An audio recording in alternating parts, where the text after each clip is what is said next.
Assalamualaikum Ibu. Waalaikumsalam, silakan masuk. Iya, silakan duduk Mbak Laras. Apakah saya mengganggu waktunya? Tidak, Ibu sama sekali tidak merasa terganggu. Iya. Eh, Bagaimana kabarnya Mbak Laras hari ini? Alhamdulillah baik. Ibu gimana? Iya, alhamdulillah saya juga baik. Kalau kabar keluarga di rumah bagaimana Mbak? Alhamdulillah semuanya juga baik Ibu. Iya, alhamdulillah. Ngomong-ngomong Mbak Laras ini berapa saudara ya? Kalau saya punya 3 adik, semuanya laki-laki. Oh iya. Eh, Berarti Mbak Laras ini harus bisa memberi contoh-contoh yang baik ya buat adik-adiknya. Iya, dan itu ya cukup memberatkan tapi ya nggak apa-apa. Iya. Nah, kalau di rumah ini Mbak Laras kegiatannya ngapain aja ya? Sebagai seorang siswa dan juga anak, saya juga membantu orang tua, juga mengerjakan tugas-tugas, dan juga membantu untuk mengasuh adik-adik saya. Oh iya. Membantu, maksudnya membantu pekerjaan rumah atau ada yang lain Mbak? Iya, membantu pekerjaan rumah ya seperti menyapu atau mengepel atau yang lainnya. Oh iya, bagus. Adik-adiknya ini masih sekolah kelas berapa aja Mbak? Iya, masih sekolah, ada yang SMP, ada SMA, kayak gitu. Oh, masih agak ada yang kecil ya? Iya, betul Ibu. Oh iya. Oh iya, ada masalah ya Mbak sehingga datang menemui Ibu? Iya Ibu. Oh ya udah, kalau begitu saya ambilkan minumnya terlebih dahulu ya. Iya, terima kasih. Ini Mbak Laras minumannya. Terima kasih Ibu. Iya, segera diminum ya. Iya. Oh iya, tadi kita kan sudah berbincang-bincang mengenai Mbak Laras. Nah, kemudian kita akan melanjutkan berbincang-bincang lagi mengenai masalah yang sedang Mbak Laras hadapi. Iya. Ya, tentu saja tujuannya supaya masalah tersebut segera teratasi dengan baik. Iya, betul sekali. Baik, untuk memahami masalahnya Mbak Laras, jadi Ibu perlu keterangan dari Mbak Laras sendiri ya. Iya. Jadi Mbak Laras tidak akan merasa keberatan kan? Tidak, saya tidak keberatan Bu. Iya, saya sebagai konselor akan menjaga kerahasiaannya. Iya, siap, terima kasih. Iya, kalau begitu sekarang coba Mbak Laras katakan apa yang sedang di pikiran Mbak Laras tersebut, dan sekali lagi akan saya jamin untuk kerahasiaannya. Saya itu takut sekali kalau tiba-tiba orang tua saya itu meninggal Bu. Oh begitu, lalu? Saya itu nggak siap dan saya juga takut kalau orang tua saya tiba-tiba meninggal karena saya tipe orang yang sangat membangkang. Jadi saya betul sadar kalau saya itu salah dan sekarang saya merasa bersalah. Oh iya, tadi Mbak Laras baru saja mengungkapkan kalau takut jika tiba-tiba orang tuanya meninggal. Kemudian Mbak Laras juga sangat menyesalinya ya. Bisa diceritakan lebih banyak lagi Mbak? Saya tadi juga mendengar pembicaraan teman saya Ibu. Oh, Mbak Laras mendengar pembicaraan teman Mbak Laras. Iya. Bagaimana percakapan teman kamu? Jadi saya itu mendengar cerita dari Randy teman saya. Randy itu kedua orang tuanya meninggal karena kecelakaan. Nah, sejak saat itu Randy yang seharusnya kelas 12 untuk mengejar ujian, dia jadi down dan dia depresi gitu loh Bu, sampai harus ke psikologi dan juga berhenti sekolah untuk sementara untuk mendapatkan bantuan psikologi. Oh begitu, lalu?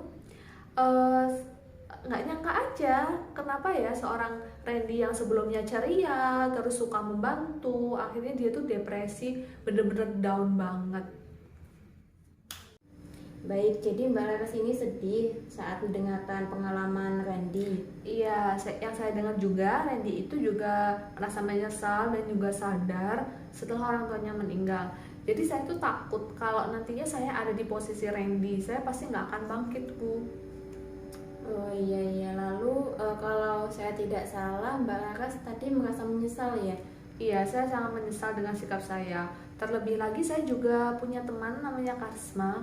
Dia itu sangat-sangat bersungguh-sungguh dalam bersekolah, sehingga dia tidak ingin mengecewakan orang-orang yang dia sayangi. Keadaan kedua orang ini tuh sangat berbanding terbalik dengan apa yang saya alami. Baik, dari keterangan yang Mbak Laras sampaikan tadi, Mbak Laras ini sedang menghadapi perasaan menyesal karena telah mengecewakan kedua orang tua Mbak Laras. Benar begitu kan? Iya, benar sekali Ibu. Baik, kan kita sudah mengetahui permasalahannya Mbak Laras menjadi seperti ini karena perasaan-perasaan bersalah tadi. Nah, sekarang karena Mbak Laras merasa menyesal, kita harus mencari pemecahan masalahnya. Iya, betul sekali Ibu. Ya, seperti itu Mbak. Baik, berarti kita harus bersama-sama memikirkan bagaimana cara memecahkan masalah ini, yaitu supaya Mbak Laras bisa keluar dari perasaan-perasaan yang mengganggu perasaan Mbak Laras saat ini. Kalau begitu, apa yang Mbak Laras lakukan saat ini? Saya harus meminta maaf kepada orang tua saya. Ya, bagus. Lalu, saya juga harus meminta maaf kepada teman-teman yang pernah saya sakiti hatinya. baiklah, ada cara yang lain. Misalnya, Mbak Laras ini sudah bersungguh-sungguh dalam sekolah, tidak pernah membolos lagi, mengikuti les, terus belajar kelompok. Bagaimana menurut Mbak Laras? Itu juga bisa sih Bu, saya juga harus mengejar cita-cita saya untuk belajar bisnis. Nah, dari beberapa cara tersebut, mungkin ada cara yang paling efektif. Lalu, cara mana yang akan Mbak Laras lakukan terlebih dahulu? Sepertinya saya harus meminta maaf dulu Bu. Baik, saya sependapat dengan pilihan Mbak Laras. Jadi yang pertama, saya akan meminta maaf terlebih dahulu pada orang tua saya dan juga teman-teman saya agar hati saya itu tenang. Ketika perasaan saya sudah tenang, saya akan melanjutkan ke rencana saya berikutnya, gitu. Menurut Mbak Laras, bagaimana cara melaksanakan rencana tersebut? Pertama-tama saya nanti sepulang sekolah akan berbincang santai dengan kedua orang tua saya dan juga meminta maaf kepada beliau berdua. Nah, setelah itu besoknya saya akan meminta maaf pada teman-teman saya. Soalnya saya selama SMA ini nggak pernah ikut kumpul gitu.